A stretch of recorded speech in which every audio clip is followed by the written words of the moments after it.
This is James Bullock with WarriorSciences.com. Today we're going to cover the pen as an improvised weapon.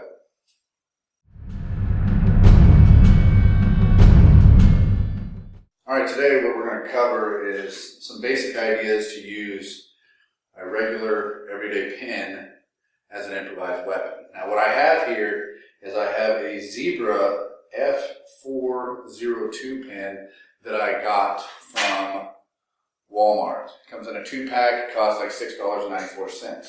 This is something that I've carried for many years since I was in high school to have as a potential improvised weapon. This here is an actual tactical pen. It's made by Columbia River Knife and Tool. It's solid steel construction. I have to unscrew the cap and then screw it back on. It's solid steel throughout. Of course, this is called a tactical pen. I, of course, love these and would suggest you get one of these. They run about $30. However, these can work quite nicely as well. So, since we've been touching on a lot of different striking videos, like hammer fist and forearm strikes and things like that, and if you haven't seen those, please do go check those out because this will help you digest this information as well. So, I'm just going to start with the regular everyday pen. This is solid steel construction, which is why I suggest the Zebra pen. You want it to be sturdy. Not to say that some pen that you're already using, a roller ball or whatever, won't work, but you may only get one chance to actually make something happen. And if you hit a hard target like the sternum or the jaw, it may snap that pen. So I'm going to have Jesse come over here. This really is, it's like most of the videos I've done so far, it's not real rocket science or anything like that. It's basically, I have a pen, however you want to hold it, let it come out just a little bit. It can be out or not. It's solid steel, so it doesn't really matter. And you will use it like you're using those hammer fists that we've covered before. I can go this way, I can go this way, I can go straight down.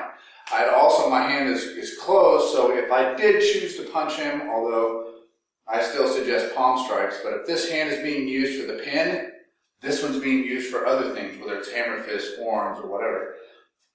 And good striking targets for this is, sternum's a great one.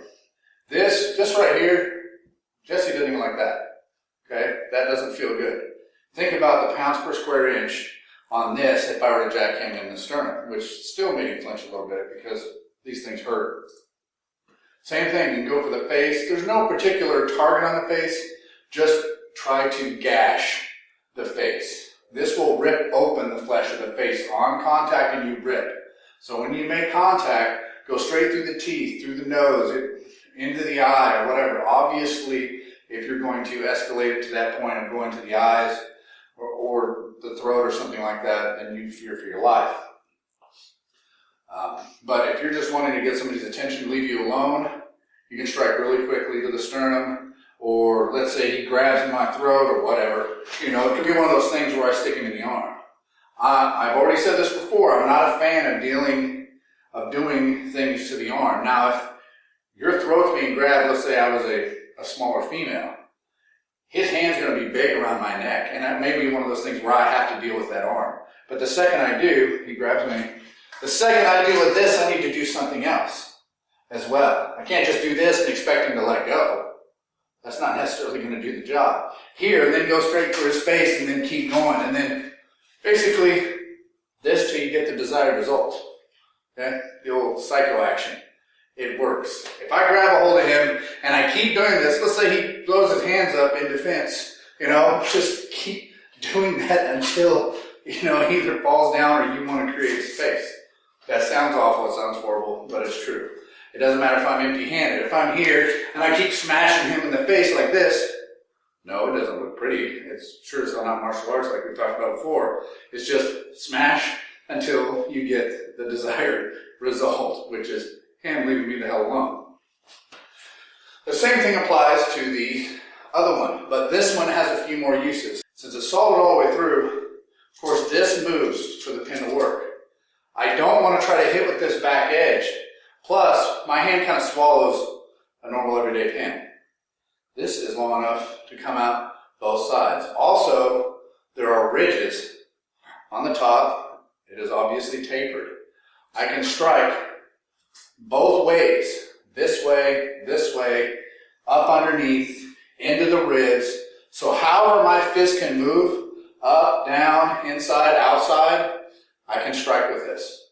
Another good strike with either one is just the reinforced grip. Just place your thumb, and this is nice for almost like a stabbing motion. It will reinforce the pen really nicely in your hand, and you can stab really nicely. Going straight up underneath the jaw is a very nice target. Going in and ripping out, or turning the I almost said blade because it's similar to a knife. Turning the pen works as well. So all those targets apply. The body is full of soft tissue.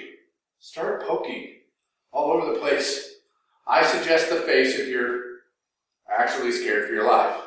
Nothing says get off of me like being stabbed in the face with a pen. This one I will always prefer. Now those ridges being there, it doesn't matter how you do it. This will just completely tear. This will tear the face. Just a good old solid thump in the middle of the forehead is a good wake-up call.